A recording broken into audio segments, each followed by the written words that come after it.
Good morning to everyone, and just a welcome again to the South African Training Forum. We are an NPC, so you guys are subscribed to our WhatsApp groups and our emails.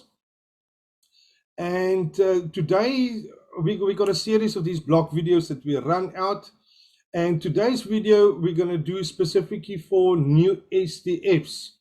We had some very successful ones last week, and we got another upcoming one on Thursday that is specifically targeted for CETA and QCTO complaints, how to tackle it. But today's talkie blog is going to be about SDFs. We did put our advert out there, and it's specifically targeted for new SDFs. So it's the first time you're going to submit even go to a client or submit a WSP in an ATR, what to look out for, what is the tricks of the trades. And I've got a very experienced guest speaker today here. We got some other guest speakers they didn't connect yet. So I'll wait for them to connect a bit later on. But Sharon, can you quickly just introduce yourself? Okay, so I am currently the owner of a small business, SMME business. I'm a training provider, but for my sins of being a training provider, I'm also a qualified skills development facilitator, or professional, as I would like to call myself. I'm designated as a professional, and I've also undergone all the training. I am also a designated OD practitioner, so that means I can also train anything that I'm a subject matter expert in and that I'm registered to train. So I've done my OD practitioner qualification as well. I'm completing it at the moment, and I'm also a registered business accountant. So with 3 professional bodies. I am the national chairperson of the Association for Skills Development South Africa, and I'm also the KZN chairperson for the Local Contractor Safety Council for the fuels industry. So a lot of different hats that I wear. Today, what I'm going to be doing is taking you through basic do's and don'ts of the workplace skills plans and annual training reports, but I'm also going to give you a little bit of information on skills development, just a little bit of background on the skills development. So I don't believe that you should go into a workplace skills plan and an annual training report unless you've done a couple of groundwork.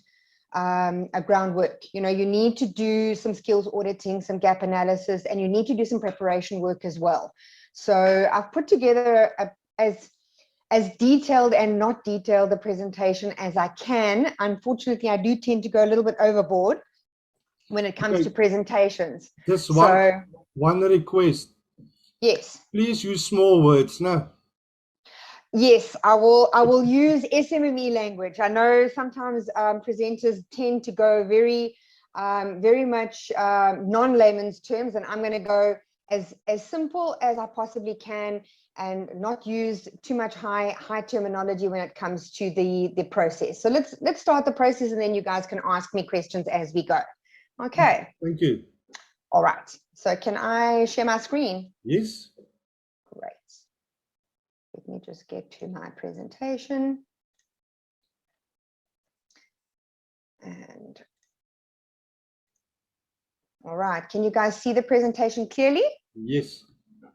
All right, so the first thing I just wanted to go through is very basically, I'm going to go through the functions of an SDF, what you should be doing, how you should be planning for your skills development and your interventions, looking at various different elements of what goes into skills development. What is a skills audit? What is training needs analysis, and what is performance appraisals? And how do they tie into skills development, your skills audit forms? And what I've tried to do here is, instead of, I very often find when you're on these kinds of sessions, most people give you they give you all the theoretical side. I'm actually going to show you what the forms look like, because I find that people don't tend to give you the actual nuts and bolts of what the forms look like. So I'm going to show you what these forms look like, so that it'll give you a bit of an idea of what you need to create when you are creating these forms. So I've done example forms of what an organizational skills audit is and what an individual skills audit is, so that you can see the differences between the two and why we have two different types. Then there is examples of a roles matrix, a skills matrix, and a gap analysis. And then we can quickly talk about the differences between the two or the three and why we have those three. Then OFO codes. Everybody talks about OFO codes and why we have the OFO codes and why they're so relevant. Then we'll talk about the workplace skills plans and annual training submissions. Now, do you see how far down the list I'm already in my presentation? I haven't even started my WSP and ATR submissions, and look how much I've already gone through before we even get to submissions. So then we'll go through the submissions, the administrations, the examples of what you should be compiling before you even get to clicking that button on the LMIS on your workplace skills plans for the CETA that you actually submit your SDL to. Okay. Then workplace skills plans, and just I put some tips and tricks together for you guys, and important tips. Then your declaration, your verification, draft documents and approvals. Just again, some tips and tricks for you guys. And then your criteria for learning programs. I've added those 4 slides in at the end if we have enough time.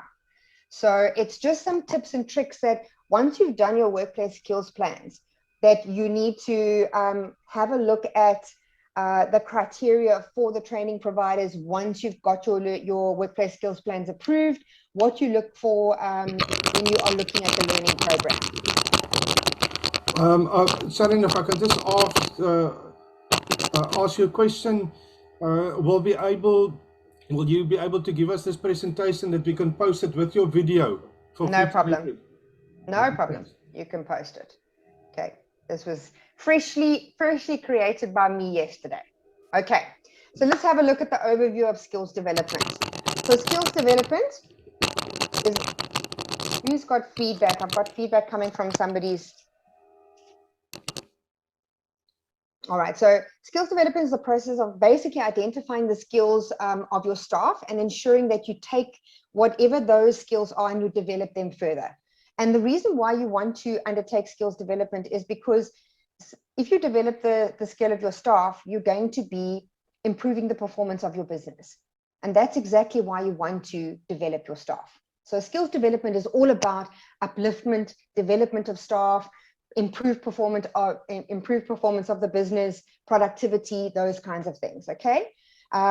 Because when you've got an improved workforce and when you've got improved productivity, you're going to have an improved return on investment, your company is going to grow, the economy is going to grow. So ideally, that's why the government keeps on pushing, let's grow SMMEs, let's have a higher productivity rate. That's where the growth is going to come in, and they know that. So that's why they keep on pushing skills development. So that's the reason why skills development is so important in our environment. Okay.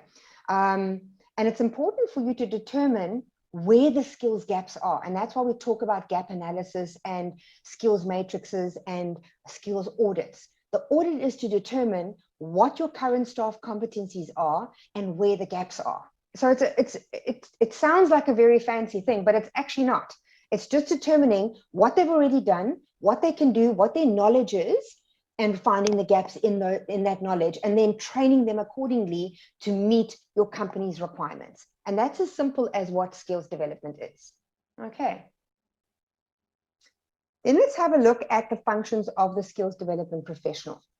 So what you want to be doing is the skills development facilitator, or as I like to call them, professional. Everybody refers to them as an SDF.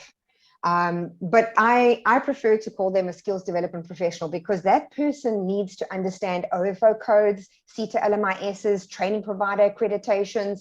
They need to understand HR principles. They need to understand how skills audits work. So they've got a multifaceted understanding of across the board information, from HR all the way through to skills development and learning and development needs. So they must be able to analyze, oversee, ensure, consult, assist, monitor. Those are the main tasks that they're going to be undertaking as a skills development facilitator. So let's look, if we look at analyze, so they have to analyze the skills requirements of the organization, and they've got to coordinate and execute the personal development plans of each individual employee. Now, they either do that themselves or they consult with the company and they make sure that somebody in the company executes that task. So you can see that it's either consultation, so you're either the external SDF or you're the internal SDF. Okay, so you need to make sure that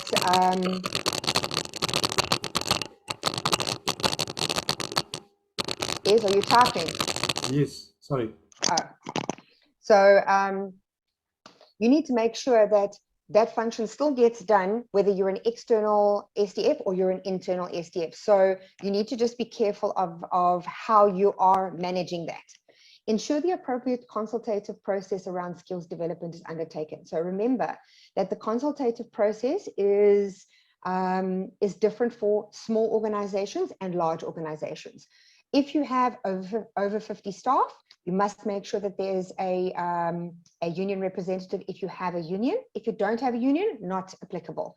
But if you have over 50 employees, you have to have an employee representative, and you must be doing you must have a training committee, and you must be doing meetings with that training committee, and they have to be involved in the entire process of the skills development and the workplace skills plan. So that has to be minuted, and they have to be involved in the consultative process of how you are engaging with workplace skills plans and annual training reports and developing the staff. So it's got to be a consultative process. And that's what the skills development facilitator will ensure, that they are consulting with the staff. There must be an employee representative. Overseeing and convening or managing the process for convening the training committee. So we were just speaking about that. Either as an external SDF, you're going to be overseeing the process, or as an internal SDF, you'll be engaging and meeting with the training committee. Okay. But you're still overseeing the entire process, because you might be submitting the workplace skills plan or contributing to the submission of the workplace skills plan. Ensure the appropriate procedure and records are kept of training throughout the year. I cannot emphasize this more. This is one of the areas that is generally an area that is lacking. So what happens is the training department does all the training, the HR department does all the collation of all the information and keeping records of how the staff are being developed. The SDF is external, but they don't get fed any of that information. And come 1 month before workplace skills plans time, they now have to collate all of that information. That's not the way it should be done.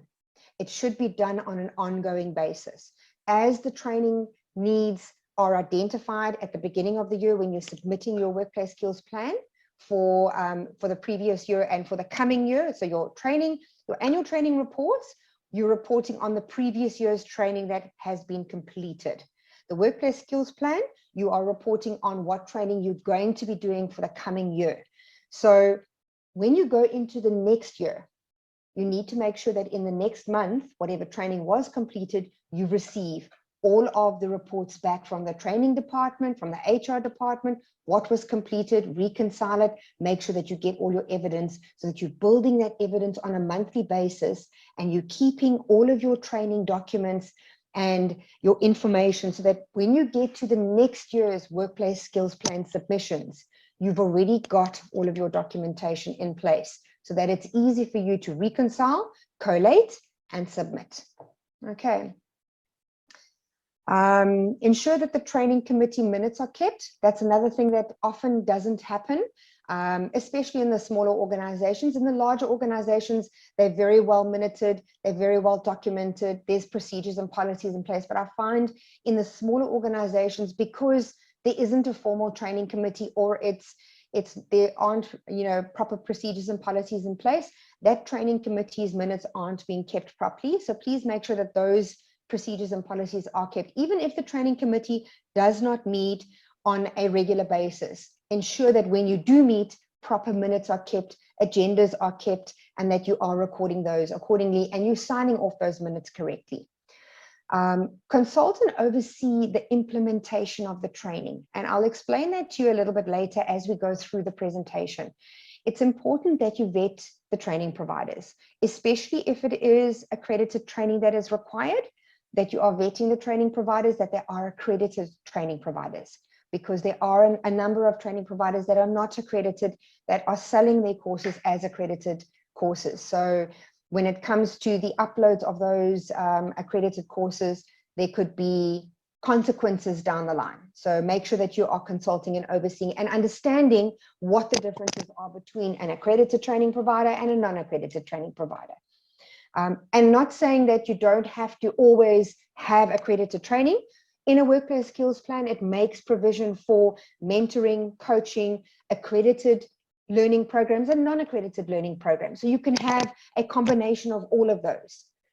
Assist and or undertake skills gaps, gap analysis, and training needs analysis. And you can assist or undertake. And then monitor the implementation of the workplace skills plan and annual training report. And that's your key role and function. Okay, any questions? Sharon, most of the companies is, I see you go in a lot of detail, most of the companies is under the impression the SDF submit the WSP and the ATR and that's it. No, that's not how it works. I've actually seen one of the big role players in Durban has sent out a tender to help the SDF or train the SDF to submit the WSP and the ATR. So I'm looking at your WSP and you can't submit a WSP and ATR unless you have the supporting documentation. You will see as I go through the presentation now, there's so much more that goes into this because your statistics that you need and the documentation that you need to submit with your workplace skills plan, because if you don't submit those, your workplace skills plan will be rejected. I'm proof of that because that's exactly what happened to me when I started initially. Is I thought, oh, this is going to be easy. I've got a small company. I can just submit the information without collating it and understanding it. So I speak from experience. I see Velma, you have your hand up. Hi. Yes.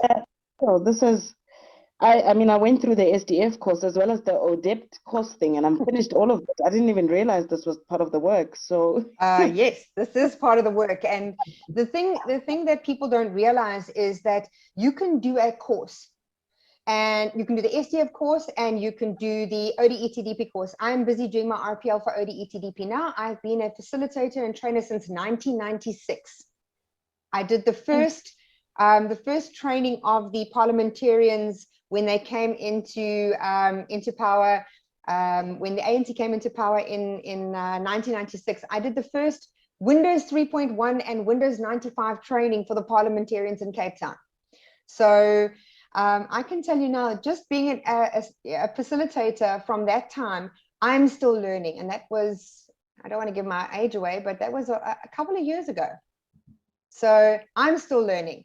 There's so much more to skills development than people realize. Skills development course does not make you a skills development professional. And that's why I say an SDF course doesn't make you an SDF professional. There's so much more to it. Let's go into some more detail. Yes, I think you guys are going to be quite interested. Right. Let's have a look. So let's have a look at your conducting a skills audit, conducting a training and needs analysis, plan your staff training and development. So why do you think we need to do this? Let me just ask a question. Does anybody know why we need to do this? Before I tell you why we need to do it, why do you think we need to do it?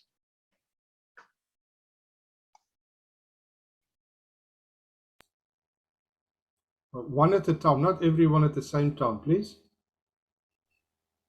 Okay, so if you have a mission, vision, and objectives, and you're a training company and you hire somebody, and say, for example, you're a training company that does management training, but you hire a health and safety officer to do the management training, is that going to work? No, it's not going to work. So when you are conducting a skills audit, the conducting of the skills audit is specifically targeted, and there's two types of skills audits. You can do an organizational skills audit, and I will show you what the differences are between the two. An organizational skills audit is you're auditing your organization to see if everything that you have in place is there. Do you have a marketing plan? Do you have a quality management system for your company? Have you told your staff how to do everything? Or are you just winging it? Because generally in small companies, we wing it. I know that because I started my own small company 9 years ago, and I generally was winging it. Okay, so as you go and you develop and you grow your company, you start putting systems into place. And when you conduct an organizational skills audit, you're basically checking yourself to say, I've got a proper system in place for my invoicing now. I've got a proper administration system. I've got a proper HR system in place. So you're checking on your audit of your organization.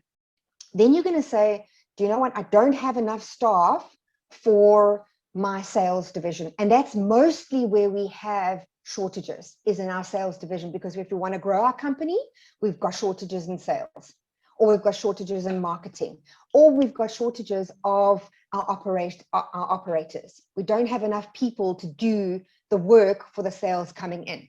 So those are generally the areas that we have shortages of skills. So then how do we fill those shortages? We go and have a look at our staff and what their qualifications are. And that's where we conduct a skills audit on our staff to see what qualifications do they have? Can I promote from within? And if I can, or is this person trainable because they've already been working with me for 3 or 4 years? Can I promote them from within my company, or can I grow and develop them because I've already got a relationship with them? They're already loyal to me. I would like to grow and develop that staff member. So that's the difference between an organizational skills audit and a skills audit that you do on one of your staff members. So once you've done the skills audit on that staff member and determined exactly what his experience is, you will then know how to grow and develop that person. You'll see what they're capable of doing, and you will very often be surprised at some of the qualifications that your staff hold, because very often you don't know all of the qualifications that your staff have. So it's very interesting. Very often that shows you what your succession planning can be in your company.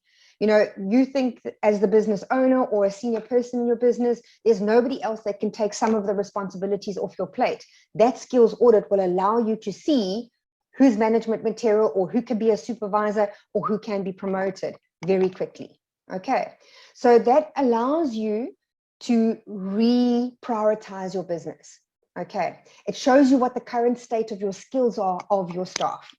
Conducting a training needs analysis, that shows you what the main gaps of your training needs are within your business. So do you need to train salespeople? Do you need to do product knowledge training for your staff? Do your staff are they not very good with Word, Excel, and PowerPoint? Are they struggling with emails? Those kind of basic skills gaps. Okay. If you gave them knowledge on how to work with emails and internet, and you know, we're going into the 4th industrial revolution. A lot of people haven't been trained on basic computer skills. If you taught basic computer skills, would your staff be more efficient? Could they get more work out? Would your productivity increase? The answer is probably yes. So that's where you'd start with your training and your basic gap of skills. Okay. Plan staff training and development. How do we plan high impact learning and other skills development programs that would result in improved employee and organizational performance? So that's where you look at, okay, I've done the basic staff training now. Now what's going to make a huge impact? And don't be afraid to engage with the staff that you already have. Very often your staff have excellent ideas. Open your mind to those kinds of things as well. Engage with your staff. Look at what their current competencies are as well, and see, this person's already done an IT qualification. I'm lacking in an IT person. Maybe I should put them in the IT department. Okay, test them out in some positions. If they've got that qualification and they're working well in that area, put them into that, give them more responsibilities as their performance improves. Okay. Any questions? Sharon, I just want to add there. Okay, you go quite in detail, and yes, we got small, medium, and large companies. So Yes. as an SDF, some points I think you should do this yourself. At most of the small companies, if you can do this yourself, it will give you major insight into what your company is all about. And you will only really need to do this once at the beginning of your company, and you will understand it. And as your new employees come in, do a skills audit with them, and you will know exactly where to slot them into your business, because then you know exactly what their competencies are. Yeah, and I think other companies who wants to do it, the SDF, so you need to split into maybe two. Either you do it, you decide to do it yourself, and maybe other companies, you will have to train their staff to assist with these things, because Yeah. I always say that skills development facilitator, the emphasis is on the facilitator. So Yes. you need to train them also, on these skills. Yeah, so I have done very big projects before where I have done very big skills audits for big manufacturing companies where I didn't do the skills audit myself. I got skills development facilitators in, and I managed the entire project, and I did skills audits on 200 staff for 3 different divisions, and we had set goals in mind, and we identified gaps in their training to improve performance by at least 20%. So we had specific targets that we needed to reach, and we had a specific goal in mind, and it was a 6-month project. So I haven't only worked on small projects, I've worked on big projects as well. And that's when you have to capacitate and get in SDFs, and it's a project that you work on, and I oversaw the whole project. So from that perspective, I didn't do the actual skills audit myself. I didn't conduct the training needs analysis. I identified I identified from the skills audit, I identified immediately what was the skills that were short in those in that skills audit. So you just have to see what the project is that you're working on, and then fit the product that you're working on into the project that you're working on. Perfect. Okay, it's going to change as you go. Okay. All right. Remember, your mandatory grant applications close on the 30th of April, so you should be already undertaking all of your preparation now if you haven't already started. Okay. Then, skills audits, training needs analysis, and performance appraisals. Just remember that your organizational skills audits focuses on the job, and your training needs analysis and performance appraisals focuses on the person. Okay. Performance appraisals, if anybody doesn't know what that is, very simple thing. You're analyzing and measuring how well your individual staff member is working according to their job description or job profile. If you don't have a job profile, then I suggest that you start looking at putting some kind of job profile together. It doesn't have to be this corporate job profile. It just has to be something that is very basic and specific to what they're currently doing. It's important, even in a small company, to make sure that the staff member knows what his responsibility is. You are the receptionist. You need to make sure that you answer the phone in 3 rings. Make sure that you're courteous to your clients. Even if it's just 5 items that you are performance appraising them on, make sure that there is a specification that they need to meet. Because if the person becomes an overachiever, then you can measure them. If they become a poor work performer, you can then counsel, discipline, and go the HR route that you need to go when you are appraising their performance or measuring their performance. Okay, and that also ties back into the HR side, the disciplinary side. So you can see how the skills development facilitation doesn't only tie into improving performance and developing staff, it ties the other way as well. And then the training needs analysis is just looking at those staff's individual needs and addressing their performance gaps. You can even do that through coaching and mentoring. Okay. Any questions? Right. Let's have a look. This is what a skills audit form looks like. It's a very basic skills audit form. It is currently the one that I use in my own business.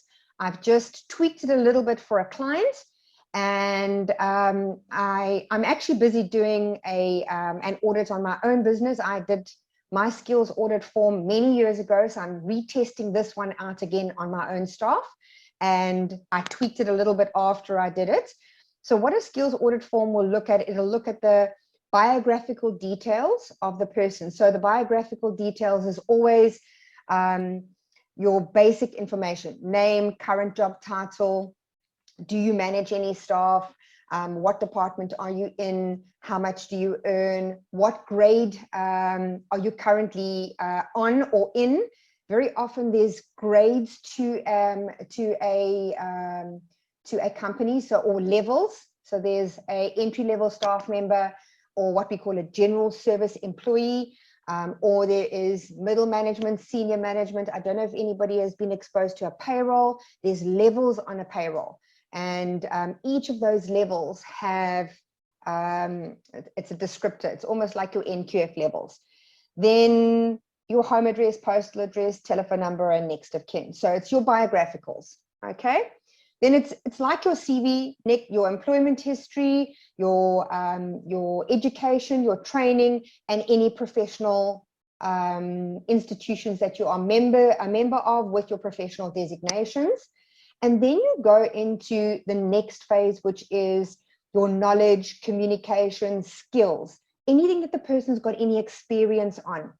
And then the next phase of that on the skills audit form will go into competencies, and you look at their computer skills, their mathematical skills, their communication skills. And then the last phase of my skills audit always goes into where would you want to be, and what other skills do you think that you might be able to undertake? Like, I'd like to look at leadership. I'd like to move into negotiating with staff. So I give them quite a wide variety of items to choose from that they possibly could move into, to get an indication of things that they might be interested in. But they can also give me other ideas of career paths that they'd like to take. So I give them some choices of being a little bit more flexible than just the job that they're currently doing. And it's interesting what comes out of that, because that gives them an option of changing a career path. And that also gives me an idea of, are they focused on the job that they're currently in, or are they thinking of changing their jobs? And that's important because it tells you if your staff members, if they're currently interested in the work that they're doing. If they don't fill that in, they're happy where they are. If they do fill that in, they're looking for development. So you want to look and see if they are wanting more, if they're wanting to be developed more. And very often I will find some staff that will circle, management, supervisory, they're looking for more responsibility, and you're looking for those kinds of staff to develop. Okay, then let's look at the next one. This is an organizational skills audit template. So here you see what it says is, it starts off with prepare for the organizational skills audit. It says plan the organizational skills audit. Do you have the necessary commitment and resources? And then it asks you for the relevant commitment and resources. Have you completed it? Needs to be improved, nothing in place, and does it need to be actioned? So you can see the difference between the skills audits they are completely different. This one is focusing on specific target areas, and this starts with prepare for the organizational skills audit, and it's asking you the purpose, scope, and outcomes, develop a project plan, analyze the changes in the organizational's goals and objectives, identify the organizational staffing requirements for the business strategy. So it's all to do with the organization, and it goes through an entire list of what the organizational objectives should be. Okay. And it will ask, is it relevant, not relevant, completed, needs to be improved? And it gives you a very good guideline of what you need to go through from a skills audit perspective. And by the way, guys, most of the stuff is available on the internet.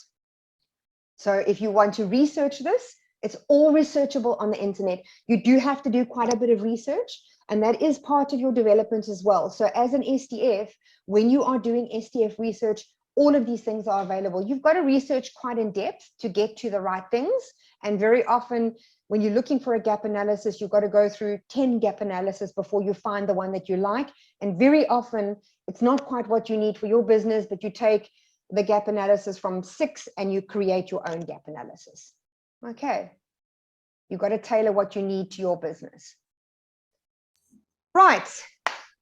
Any questions about skills audits? Everybody happy with the skills audits and the differences between an organizational skills audit and a skills audit for a staff member? Okay, thanks, Velma. I like the thumbs up. Emojis I just are want good. to emphasize we will post this presentation. So after the presentation, you will be able to look at the document, these examples that Sharon have today, that you can look at it in more detail. Most of everything that I have on my presentation has been researched and taken off the internet, and I have taken these and I've adapted them into my business and used them over time. So this roles matrix is something that I've been using for the last 4 years, and I've adapted it into my business. So what a roles matrix is identifying every one of the roles within your business. Okay. So if you have a look, this is the roles within my business. And as you can see, it's got the director, sales and marketing, director, finance, and you can see all the different levels again. Directors, managers, practitioners, administrators, general employees. So there's levels in your organization. And you can also see that these roles have been linked to the level of requirements that those roles need to undertake the specific knowledge. So if you have a look at the roles, so if you have a look at written and verbal communication, for example, director for sales and marketing only for my purposes and for our business purposes, I have said here should be good in theory and practice and can train written and verbal communications, customer service, must have a matric, must have communication skills at a level 4. So if you look at my definitions at the bottom, I have said that director sales and marketing must be a 4 for everything except for the systems, for the LMIS, because he doesn't deal with that. That's not a major requirement for him. And also the accreditations and registrations, that's not his core function of the business.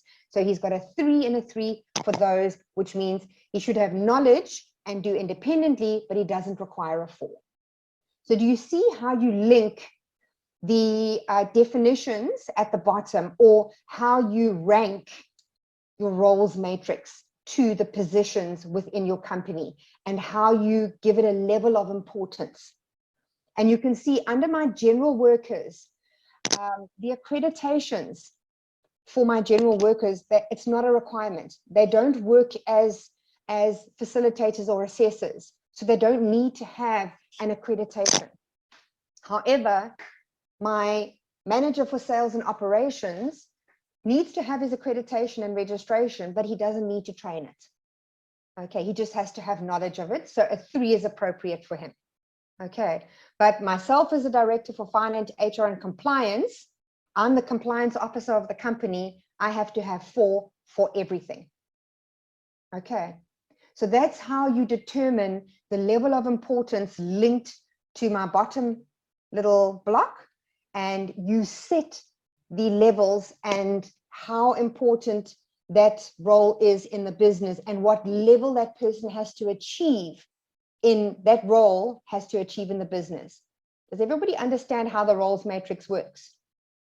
So when you go over to the next block, it is linked to the next block. So let's have a look at the skills matrix.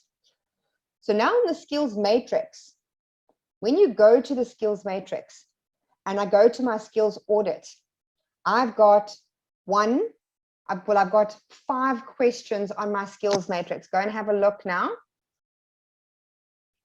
You see here, excellent, good, fair, poor, below average. Do you see that I've got 5 categories under knowledge? You see under communication, I've got excellent, good, fair, poor, and below average. That links back to my skills matrix. So if the person has marked excellent, it will be a 4. If the person has marked good, it will be a 3. This is where I actually populate my skills matrix. What my staff member has said that they can do is what I actually put into my skills matrix. Okay, so this roles matrix is what I have as a company said they need to achieve. What the skills matrix is what the staff member has told me they can do. Okay, then at the end is your gap analysis that tells me where the shortfall is. And that's as simple as what a gap analysis is.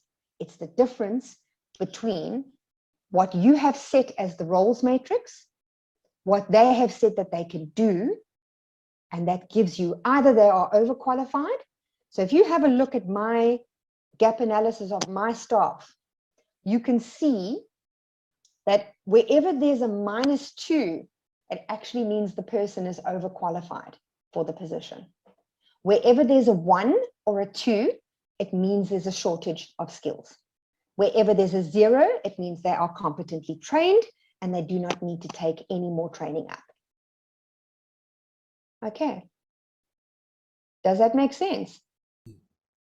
Yes, definitely. Okay. I don't think people get explained how the gap analysis works, but it's as simple as you determine for each role that you have in your organization, what the skills are that each of those roles need to have. Then you ask the staff what their skills are. You marry the two up, and you don't have to do it like I've done it. You can do it any way you want to, but I found this and I loved this way of doing it because I literally go into my little Excel spreadsheet. I plug in my examples of the roles matrix. I set my permissions. It then automatically, I put in what comes from my skills audit, and it automatically gives me my gap analysis. So then I can go and see, okay, you know what? I have got a little bit of training that I need to do here and here. And I always use my basic skills because that's where your efficiencies come from. Your written and verbal communications is extremely important in a small business.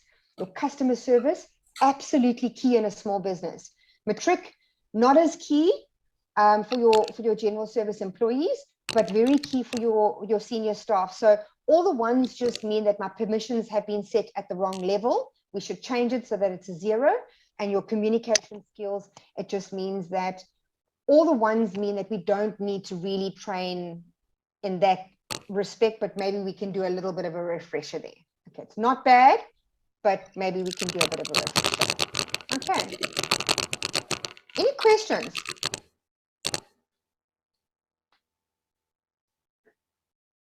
Questions, guys? Let me just check the chat. All good. All right. Do you understand the differences between a roles matrix, a skills matrix, and a gap analysis? Let's go back and have a look here at the skills matrix. What is very important about the skills matrix as well is when you're having a look at your definitions, I'll get you now, Velma. I just want to explain this last point. I very often do an average, and you will see that there's always an average rating of each of the positions, and there's an average rating of each of the skill sets. Okay, and you can see as well if the staff member is under or over the average. Okay, it's a nice way. I love the statistics of the skills matrix because I'm an accounting person, so accountants generally like the averages and the statistics behind the skills matrix. Velma, you've got a question. Yes, so when it comes to this, especially the role requirements, this is roles as per, so your job role requirements, so it's sort of the job description, or would I have found? Yes, it's a job like, description. for example, it's every job description in your organization. Okay. Okay, so every company is going to be different. And yeah. I had to think about this initially because I didn't realize that I had not actually set specific roles. I just knew that there were 3 directors, and then I had to think to myself, what are actual specific functions? And then I realized we actually do have roles. The directors don't actually have set job descriptions besides the safety and training manager, because he's always the one that's on our tender documents, because he's the intellectual property of the company. So he's always on our tender documents. So he's got a job description, but the other 2 directors don't really have job descriptions. We've got contracts, but no job description. So I had to think very hard when I did this last skills audit.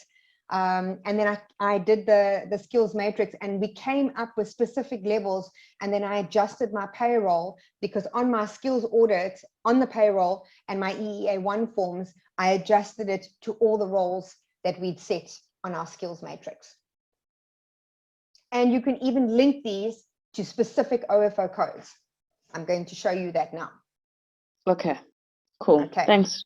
All right. And also this shows you the hierarchy in your company. So 3 directors, and then you've got your manager, sales and operations. You've got your practitioner.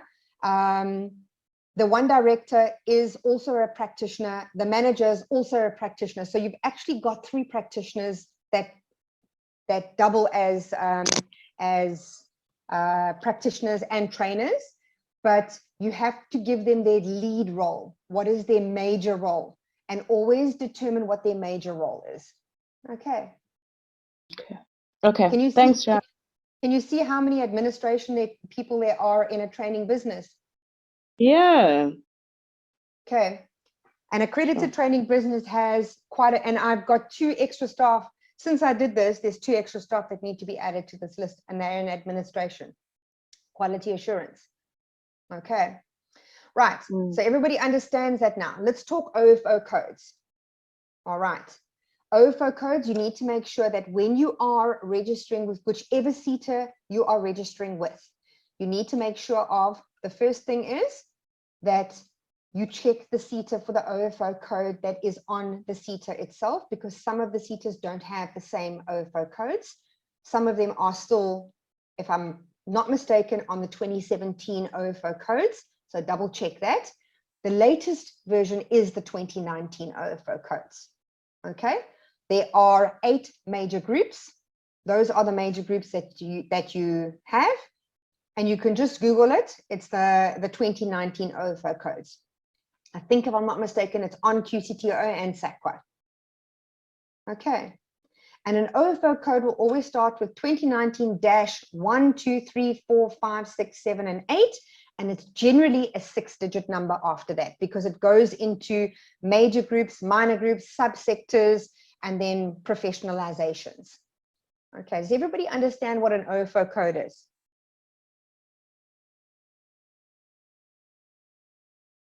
I don't know what it is, but I've seen it. You've seen it. Okay. So Yeah. an OFO code, I'm going to stop sharing quickly. No, actually, I don't have it on this computer. So an OFO code is, it is a code that is linked to a specific job description. And what I'll do is I will share, I don't have it with me at the moment, but I will share with Ezra, and I will ask him to send it around to you. So every profession that there is falls into a specific category, and every category that you see here, or every group that is here, has a profession linked to it. So if you were looking for safety officer has an OFO code. Lecturer has an OFO code. Every job description should have an OFO code linked to it. So receptionist has an OFO code. General service employee, housekeeper has an OFO code. An OFO code is the actual, it's the legal, or it's the correct way that you should be completing your job descriptions or your job profiles and linking it to the registered profession, if I can put it that way. Yeah, Sharon, if I just can add here, basically we must just remember the computers only really started, computers and the internet only started in the 90s. And here in the 2000s, I think it was around about 2007, Department of Higher Education told the theatres, listen here, no more Excel sheets or Lotus 123 sheets. You need to create online databases where we can capture the information. And at the same time, we, especially in the retail sector, like I think the SPAR group call the person the assistant manager. Shoprite checkers call it the sales manager, that they're doing all the job. There's a second person in charge in the store, but they all call them different things. So Department of Labor came out with this table, if I can call that, what we call OFO codes, to match it. So when we enter it into a computer system to process the data, that we all speak the same language. Yes, and that's where the OFO codes come. But I believe they do update them. I think it's every 3 years. They do make amendments. Yeah, and then so it should be coming out this year. Yes. So and then you get this there's millions of these OFO codes, but there's always this IT geniuses. They some of these youngsters they write very nice tools in Excel. So if you can get your hand, normally when the theatres get it, they're also distributed. So it's like an Excel sheet, and you can type in a description, and it helps you to filter through that millions of entries, you know, to show it like Sharon have on a presentation. So you must always, every year, try and see if you can get your hands on one of those tools. But also, just to add onto it, an SDF is not qualified to do this job. That should actually come from the employer. So the employer, their payroll should actually have these things already for you. You're not really qualified. If it's you can maybe help a small client. It should be the HR manager, but very often the HR manager doesn't have it. And when you are submitting your workplace skills plan, they're going to ask you for it. So, yes. So you'll have to assist them, but make sure they do the job. You can assist them, but it's their task to do it. Otherwise, you're going to be blamed if something is wrong. You're going to need to know about it. Yes. Okay. All right. Let's go on to workplace skills plans and annual training report submissions. So now we're ready. You've got to register on the SETA, and this must be done annually. As soon as you click on your SETA link, it's going to take you into a new page, and you're going to have to submit all of your details to the SETA again. Every year it's got to be done, every single SETA. That's how the SETAs work. So always make sure that you go in early enough, because the SETAs have backlogs and they are sometimes very slow and they've got system issues. So, and you also do need to make sure that you've got the following in place before you go and register. You do need a letter from the company on a letterhead signed off, either by the finance department or the director, stating that you are the SDF for the current year. Okay. If there's been a change in SDF, you might have a little bit of a problem, and you might need to send that correspondence through to the SETA and have it changed. There might be a problem. So make sure that you've got that letter so that you can upload it, and also make sure that you've got the bank letter if you need to upload the bank letter. Sometimes they do ask for it in advance on that first page. Okay. I have just seen correspondence that Ezra posted on his website, or Janine posted, that the QCTO is now allowing documentation to be signed or commissioned for 6 months. But just to make sure, thank you. Just to make sure, just keep your documentation that needs to be commissioned within a 3-month period for the SETAs for now, because the SETAs have not acknowledged that correspondence. So anything that you upload onto the SETAs that has to be commissioned, make sure it's commissioned within a 3-month period. So any bank letters must be within a 3-month period. So bank letters that you get from the bank cannot be older than 3 months. Okay, motivations and sorry, if I could just ask you a question here before we go to find, why must I register every year? I cannot answer that question for you, and neither can the SETAs, because I've asked them why we need to register, because I've been the CEO and business owner of HESCON for the last 9 years, but I still have to register every year. I have no idea why they make us do it. I think maybe it's because they scared that the SDF change, and the persons maybe still have access to the documentation. it's probably just a check and balance from their side. That's what I think. And also what I don't understand is a lot of the information you'll see when you go onto the website, a lot of the information on the LMIS is very outdated. Just, you know, they will say to you, do you need to be a qualified SDF? And very often there's a checkbox that says yes or no. Or do you have a professional designation or registration, or have you been formally trained? And when I went through the CETA Workplace Skills Plan forum, I think they had a forum meeting last year with Services CETA. The guy at Services CETA said to me, no, you don't need to have formal training to be an SDF. So I'm asking all of you guys, do you guys need formal training to do workplace skills plans? Because did you all know all of this information? No. Yeah. You've been through formal training, but you still didn't know this. So I personally think that professional designations are very important, and so is training. And in actual fact, you should get a mentor that will help you through these nuts and bolts that you don't get to see when you go through the formal training, because this is just experience that helps you to get this information. Sharon, if I could just ask you another question. I know we're running a bit short in time. No, that's fine. I just want to mention the CAT CETA. So if there's any new SDFs, please go and look at the CAT CETA. They uploaded manuals on WSP. I love the CAT CETA. I don't know how all the effort they've put in. So definitely, if you're new and you want to review some of these things, you know, when you're going to register and what documents, like Sharon is pointing out here, what you need, go and look at the CAT CETA's document. They just uploaded, I think it's a set of 9 or 10 documents to help you with this.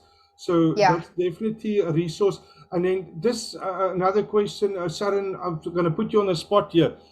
Services CETA, LMS registration is impossible. The amount of people we already got that's complaining, you register, but you never get your email. Yes. That is one of my slides that says you must make sure within 24 hours you get your email. If you don't from Services CETA, escalate it immediately to Ria. I think her name is Ria Jordan. She is the head of the Workplace Skills Plans annual training reports for Services CETA. She's very jacked up. She will respond to you. Okay, so if I'm Services CETA, I'm going to look at your video. Your details is going to be on the bottom, so I can contact you if I need, specifically with the Services CETA. I can contact you, Sharon, after the presentation for that detail. If you go into Services CETA LMIS, on the right-hand side of your SDF, when you're registering, they've got a whole long list of like 5 or 6 contact details people for Services CETA. And generally, you will get you generally do get your email, but I have got quite a few contacts for Services CETA. Most of the CETAs have manuals, but be very careful. Some of the manuals, like Services CETA, have some information that is missing. So then there's little like gaps in the information. So be careful. They do generally have manuals, but some of it is not 100% correct. Thank you, Sharon. All right. You're going to make sure that you've got all the administration that you need to have for the company. I do a little bit extra. I've got my annual training reports and my annual salaries from 2018 and 2017 that I keep running. I keep running lists of all of that information on my workplace skills plans for the last 5 years or 4 years, just so that I can keep running totals and percentages. And then this is what a workplace skills plan preparation document should look like. And I keep the costs of my training on this document as I'm going every single month. Okay. So this is the, I just want to see if I missed a page now. So this is my workplace skills plan for 1st of April 2021 to 31st of March 2022. Every single candidate that was on that list from last year that I had already put on that list, and all the training that I had planned for this year, I should have a start and an end date for that person. And as the training was done throughout the year, I just put the cost of the training in there, and I should put whether it's completed or in progress, and I should have the supporting evidence like an invoice and a register and a certificate that matches what is on that list. And that's all you need to keep. So that evidence must be there. So you always need to keep the invoice the certificate and the register. You don't really need to keep the certificate, but I always keep all three just in case you are audited by the CETA, because the CETA generally only asks for the invoice, but if they ask for everything, they could ask, and they have asked me before for the evidence. So I have been audited 1 year where they asked me for all the evidence. Okay. So I just now keep everything. Then this is your annual training report. Okay. So your workplace skills plan is what you are going to, so this is the workplace skills plan that I did for last year, for the current year, which will now become my annual training report that I'm going to report on for the current year. In your annual training report, can you see the annual training report? 01 April 2020 to the 31st of March 2021 was what I reported on the previous year. Okay. So I will copy and paste my workplace skills plan for 2021 onto my annual training report for 2022. I will report back on what training was done, and then I will plan for my training based on my skills audit for the 2022-2023 period. Any training that wasn't done, I have to do a deviation letter as to why the training wasn't done and carry that training over to the next year. And that is permitted, as long as you have a deviation report and reasons for why you carried the training over. Sometimes the training is over 2 years, then you can carry the training over. So you've got start and end dates as well. So if the start date was 2021 and the end date is 2023, then you will carry it over on ATR for this year, ATR for the next year, ATR for the following year. So it's over 3 years of ATR in workplace skills. Sorry, Sharon, just to add there, I know it's not all the CETAs allowed it. We must understand the CETAs all work with different systems and they all got their own procedure. Yeah. But so this is a very basic Excel spreadsheet that you're preparing for yourself, that you know that you've recorded everything. When you go on to each of the different CETAs, they ask for the information in different ways. Yeah. But at least you've got the information in an Excel spreadsheet. So if you need to go and look for it, it's right there. All the information there is very often you can copy and paste it into the LMIS, or you can type it straight from the information that you have in front of you already. Okay. I see the services CETA last year, they don't ask for WSP, your workplace skills plan anymore. They only want the annual training return now. They only want the annual training report, and also they're not doing learnerships and short skills programs. They are also not, they're not funding any mentoring or coaching. They're only doing recognition of prior learning. Yeah, so that's one of the changes. I think every other CETA I know of asks for your workplace skills plan, and I think the services CETA is the first one or the only one that don't do it anymore. So there's definitely changes. You never know what to ask. Yeah. So each year I have noticed every year on the workplace skills plan, there's some small change on the LMIS. They make changes. They don't tell you about it. You have to go through that. And I suggest you go through, you upload, register yourself as quickly as you can, go through the portal, save it, check the documents that you need to check, and make sure that you are changing and preparing whatever you need to before you actually submit, because you can save that as many times as you want to before you submit. Okay. Sharon, also with your experience, I've also with the different CETAs, I've noticed small, medium, and large companies. When it's small, they only want the number of people. Medium, they want more information about it. Yes. And then large companies, they want even their fingerprints. Yeah, I haven't done large company workplace skills plans. I've only done small companies under 50 people. But there's definitely in some CETAs even a difference between, you know, if you've got a small companies up to 50 people. Yeah. A medium is up to 150 people. I think it's up to 500. To 500, I'm on the correction. Yeah. And then you're lost. So it's definitely a change also in the type of what bracket they fall in. And also some of the CETAs ask for, they will ask for pivotal training programs, which is your higher education, your bursaries and all of those kinds of things. So bursaries, learnership, short skills programs. They'll ask you for critical skills list, or they will ask you for scarce skills within your business. And very often those are sales agents, and that's a sales agent within services CETA, and then you've got sales agents within the ETDP CETA, and I don't quite understand why they don't collate that information across the CETAs, because it's repetitive information. But anyway, that's just my 2 cents worth. This is just the contact details of the SDF. I always keep a running commentary on this, especially if I'm working with external people. So if 2021 it was this person and 2022 it was another SDF, I always keep the contact details of the SDF. Then let's get to important tips. Okay, so most of the CETAs have workplace skills plan, annual training reports, user manuals, and they have step-by-step guides. So you can download those off the LMISs. Make sure that you complete all the steps of the workplace skills plans. Don't leave any steps out. If they ask for a letter and you don't have a letter, upload a blank company letterhead. Okay. Even if it's a blank letterhead and you don't have anything to upload, you've got no deviations, your workplace skills plan, and they ask for a deviation report, just upload a blank letterhead. It was a tip and a trick that I learned last year that actually helped me with the submission of my workplace skills plan, because it's a glitch in the system on the LMIS. So if you've got no deviation report, but it's asking for a deviation report and it won't let you get past that, just upload a blank letterhead and it will allow you to get past that step. Be careful not to submit your workplace skills plans towards the end of the month. The system is very slow and often it is non-existent. So make sure you submit by the middle of April at least. Prepare everything in advance to upload. Make sure that you have your SDF appointment letter signed before you go and register on the portal, because you will need to upload that on the first page before you can move on.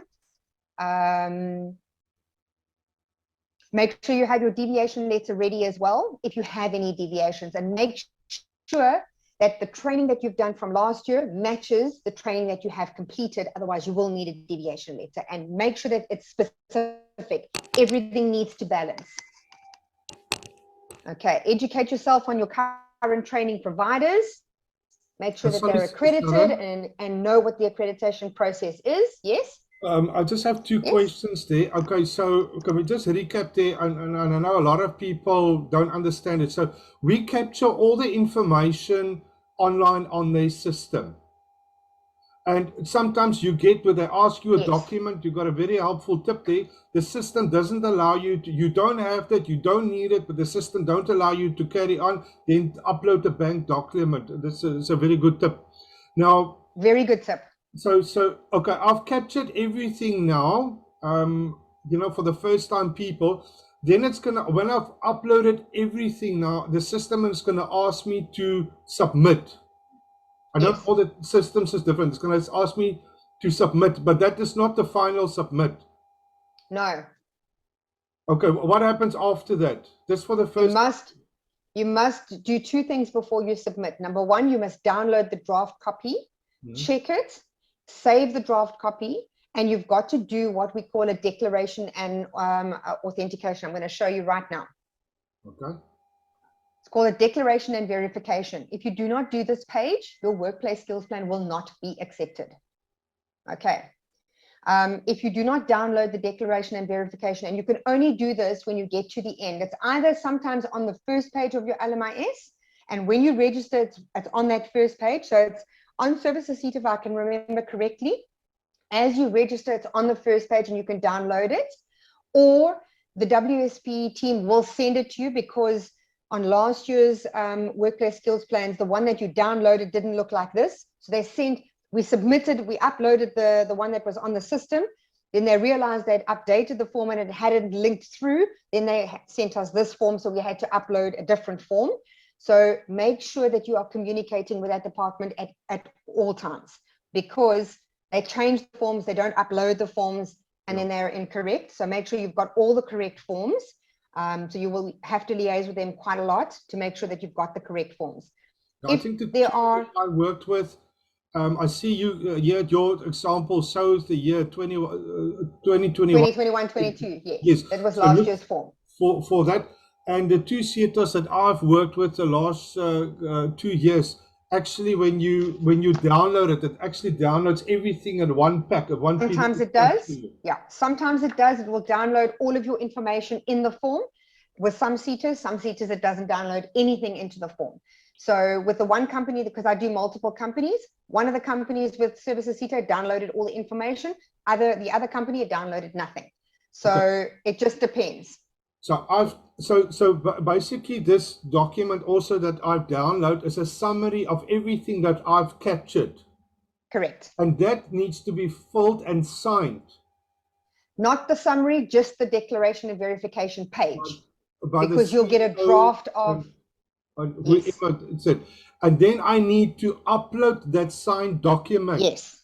Yes. Only then is my Only then can you is the submit. things, okay, so Yes. only then. So you Yes. capture, you download the document. It's got a summary of everything that you've captured. Sometimes they have it, sometimes they only have that, but download and get your documents right. You get the Yes. people to sign. You must Yes. upload Upload. and only then. Yes. 100%. And just remember, you only need 2 signatures for under 50 employees.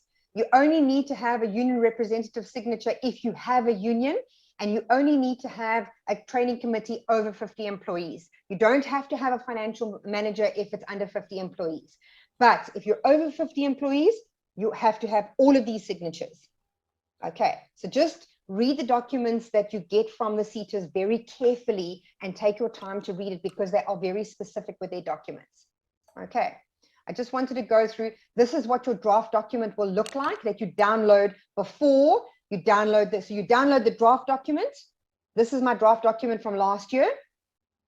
Okay, so it's the workplace skills plan and annual training report, which is your pivotal plan, your annual training report, and your workplace skills plan for last. You can see it says 2020 to 2021, and your pivotal plan and training report for 2021 to 2022. So it's all of my reports that I download, and it'll say draft because I haven't done the upload of the verification and declaration. So once that's downloaded and you've saved that, then you make sure you upload that declaration and verification. Then you should get this email from the seater that says, "Dear SDF, please be advised." So you will get two emails. You'll get one email that will say, "We have received your workplace skills plan." If you do not receive that email that says they have received your submission, you need to phone them in 24 hours, because that is almost immediate. As soon as you've submitted, you should get an email. If you don't get it in 24 hours, phone the seater, there's something wrong. Then once they have approved your workplace skills plan, please have a look at the date that I received my workplace skills plan approval. I submitted on the 22nd of April. It closed on the 30th of April. Please have a look at the date that I received my workplace skills plan approval, the 17th of November.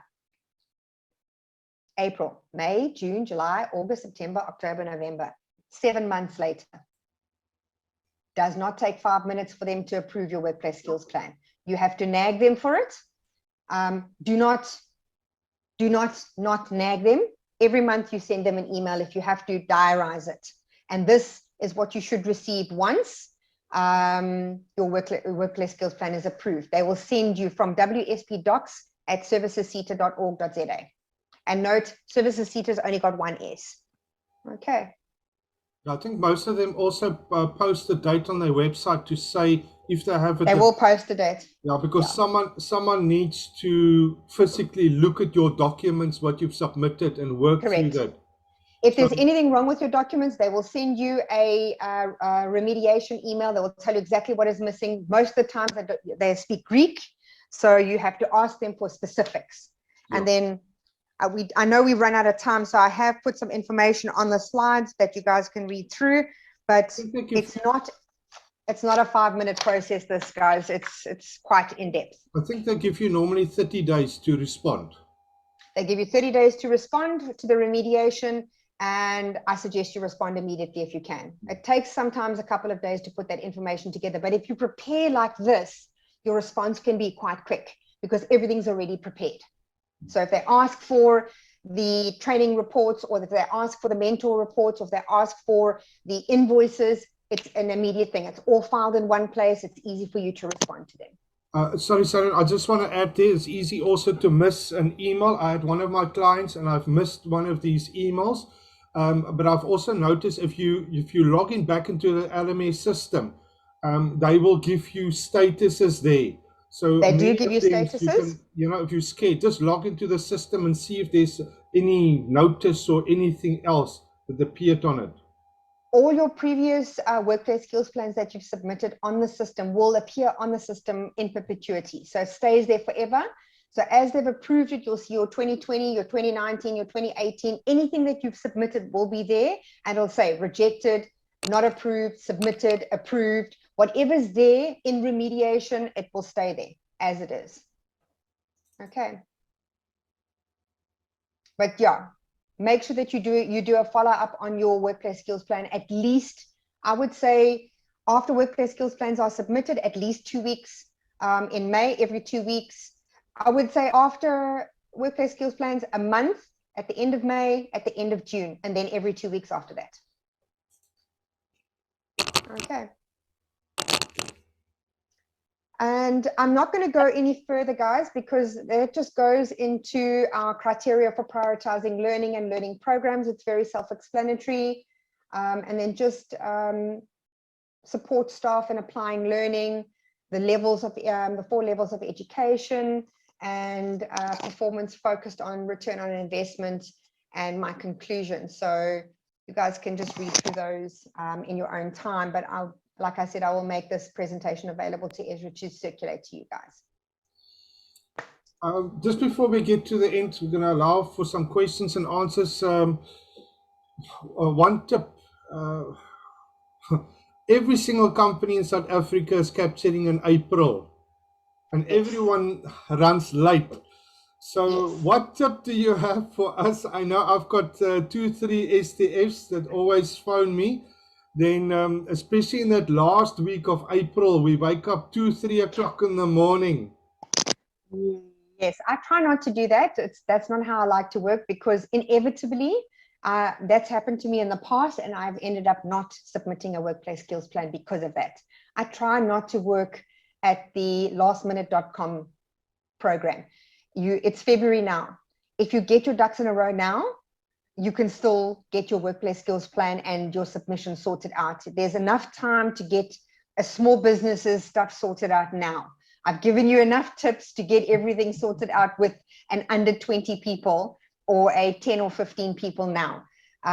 It's still a lot of work, but there's still enough time now. But big organizations, there's not enough time now. You needed to start doing that last year already. Yes. I have turned away clients that have got huge organizations that have said to me, please, can you come and help me in February? Because it's financial year end, it's letters of good standing, it's annual returns, and it's too much work. Yes, so only advice I can give to those people who wait, especially for the last week of April. Don't wait till the last week. When you go on the website and it doesn't work, it's not because you don't have internet, it's because the system is thousands. There's thousands of other people trying to submit their workplace skills plans. I generally try not to submit in that last week because there are so many system issues in that last week. My cutoff date is between the 20th and the 22nd is my cutoff date for workplace skills plans. And then also one tip that I've picked up, once you start capturing your stuff in the system, don't skip fields. There's a reason why they've got those things. Absolutely. Because don't skip anything. You're in the one region, and now he says, oh, but we've got staff in the other region. So the system says, okay, let's give you the new form for 2 regions. Let's delete what you've captured and give you the correct form. Yeah.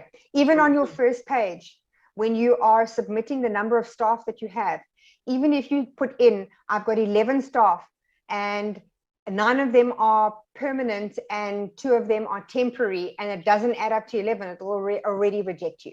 So if you put 3 permanent staff and 10 temporary, it'll automatically reject you. So you've got to watch every single thing that you input on that LMIS, because one little incorrect input and it'll throw you out. When you get to the end, you're not going to know what you've done all the way through, so you're going to have to go recheck every single thing. So just be very careful as you're inputting that information. It's got to be very carefully inputted. Yes, Velma? How do I charge for this? Like, you know, I don't like. Like, talking. This is just so much work, Sharon. Like, that is like asking how long is a piece of string. You can't. What I usually do is I charge per hour. So if it's a small company, then I know how much time it's going to take. If it's 10 to 12 or to 15 employees, then I know how long it's going to take, because I've got 15 employees of my own. So I know how long the input is going to take. But if it is not, and it's the first time, you're going to just have to figure out how many hours it's going to take you. And it depends on how good is their HR system. Have they got an HR system set up? Have they done a skills audit? Have they got their OVO codes in place? Do they have job descriptions? It's an endless. Depends on.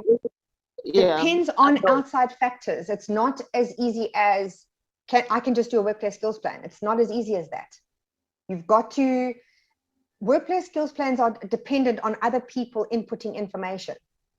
I think that the average, if you're going to small companies, CETAs, the average price, some CETAs get independent SDFs and then let them help small companies. And I think the average going rate for just the submission of the WSP ATR for a small company sponsored by the CETAs, anything between 1,800 to 2,000 Rand.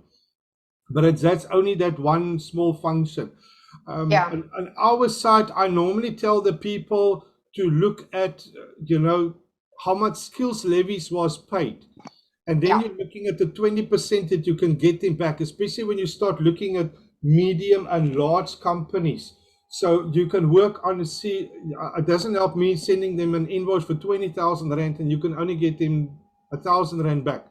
So sometimes look at it as a possible guideline. I wouldn't even base it on that, because I know that the CETA skills development levies at the moment, they're not giving the full 20% back. They're finding things not to pay the 20% back to employers. So I will tell you that my submissions for last year for my staff for their annual training was 85,000 Rand. Do you know how much I got back? 900 Rand. So don't charge based on the 20% that you're going to get back, because but it might don't know of how much work is involved. Correct. I would rather charge on a basis of this is my set rate, and quantify that set rate with the amount of work that is going to be done. And you can see already how much work gets done with regards to skills audits, setting the roles, job descriptions.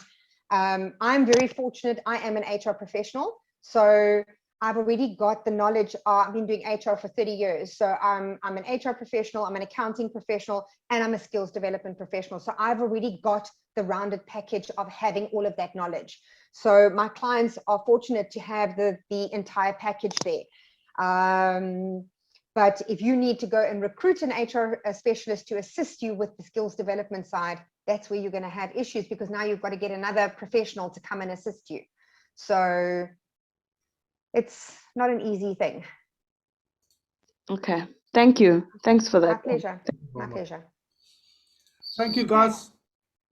I'm going to say thank you for everyone attended. I'd say many thanks for Sharon. I know February is a crazy month. You've done a very detailed presentation, and I think it's a bit too much information. So luckily we recorded it so we can re-look at all these things that you said there. I think we need to re-look at it just to take everything in, and also to download your presentation to look at all the templates and all the information that you had in there.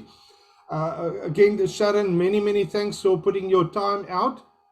It's a pleasure. I hope I could just impart a little bit of knowledge, and most of what I imparted today and gave to the small business person is is most of what I've learned over the years, and just learning by not being able to submit my workplace skills plans 5 or 6 years ago and figuring it out myself where I went wrong. So at least I can help somebody else not to do the same, not to make the same mistakes that I made.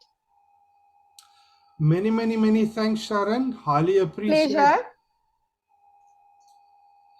And guys, please, our video will be available later on in our morning email. I will also post it in our SDF group, where we will be able to share it with the other members. Many thanks. Thank you. Have a good day, everybody. Same to you. Thank you.